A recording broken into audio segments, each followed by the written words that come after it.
un tiempo se puso en contacto conmigo un antiguo cliente que estaba encontrando algunas dificultades en su trabajo, me estaba pidiendo coaching.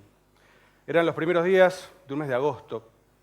Me decía que tenía ciertas dificultades de tiempo, pero igualmente accedí, me manda un mensaje en donde me dice, ¿podés el martes a las 20:08? Lo primero que pensé es, a esa hora de la noche. Encima cínico, ¿no? 8 minutos, ¿por qué no puede ser y media o en punto, ¿no? Bueno, lo dejé pasar, ok, le mandé mensaje. Transcurre la semana, lunes siguiente, le envío un mensaje de confirmación. ¿Dónde crees que nos encontremos? En la oficina. ¿A esa hora en la oficina? 8 de la noche.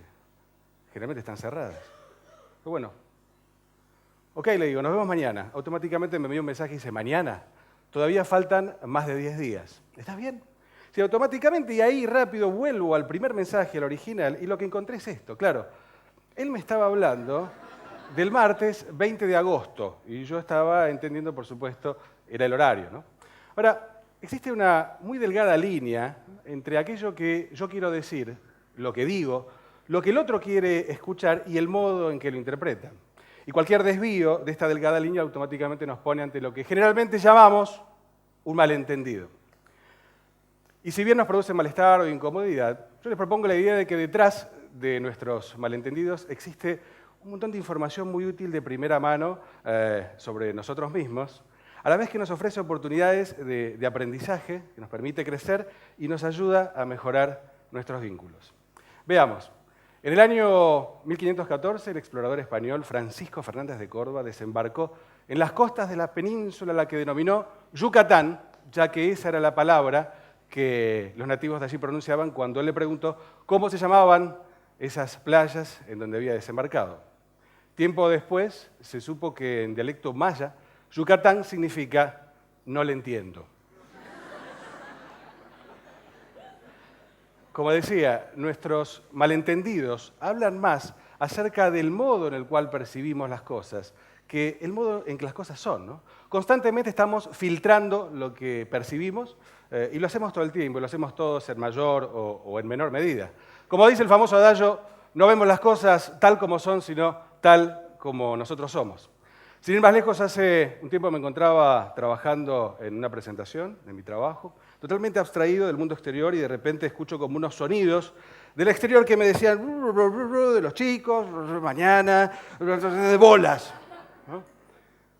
Y tomo contacto, que era la voz de mi señora, de Maru, que me estaba mirando fijamente. Dice, ¿escuchaste lo que dije? ¿Quién?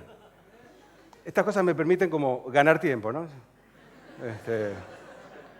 Sí, me decías que mañana a los chicos los llevo al colegio. ¿Qué pasó con las bolas? ¿Ves que cuando yo te hablo vos no me escuchás? Sí. Vos tenés un serio problema auditivo, me dices. Sí, vos tenés un serio problema invasivo, le digo yo. Lo que pasa es que cuando yo hablo vos no escuchás. Lo que pasa es que cuando yo estoy concentrado en lo que estoy haciendo, vos me estás hablando y yo no sé si me estás hablando a mí o estás hablando y no sé. Y empieza la cosa de las acusaciones cruzadas, ¿no? Vos. Ahora, ¿cómo sería si en lugar de esta cosa de acusar, de hablar en segunda persona, vos, pudiéramos revertirlo y hablar en primera persona? Esto es así como yo lo veo, ¿eh? Quizás me equivoque, pero es en lo que yo creo, ¿no? ¿Cómo sería si en lugar de tratar de siempre de dominar, pudiéramos indagar, a ver, ¿qué es lo que está pasando? ¿Qué necesitas? ¿De qué es de lo que tenemos que hablar? ¿Y cómo sería si en lugar de tratar siempre de imponer, pudiéramos proponer? Que no sea tu postura o la mía, sino que encontremos una forma creativa de que sea tu postura y la mía, ¿no? De lo que estamos hablando es de un misterioso arte, ¿no? El arte de manejar filtros. Y es un arte que tiene por lo menos 3 partes. La primera, reconocer que yo tengo mis filtros, tiene que ver conmigo, es un recorte sesgado de una realidad muchísimo más amplia, y de ahí surge la humildad. Por otro lado, reconocer que vos también tenés tus filtros, y vos también tenés un recorte sesgado de una realidad muchísimo más amplia, y hasta quizás tengas alguna información que a mí me sirva y que me agregue valor, ¿no? Y ahí aparece el respeto. Y por último, tomar tus filtros con los míos y construir un filtro más grande, ¿no? Más útil, más completo, más valioso.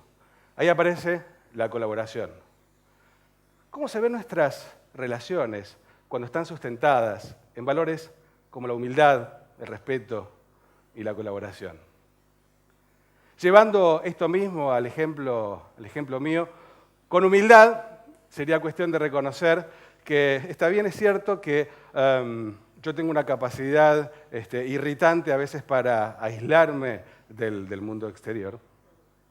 Y respeto que eso te moleste también, como te pido que vos escuches a ver qué necesidades tengo yo. Entonces colaboremos juntos y encontremos una vuelta. Cuando vos quieras decirme algo, no sé, toca timbre, no sé, mandame un mensaje, esperá, golpea las manos, golpea unos platillos.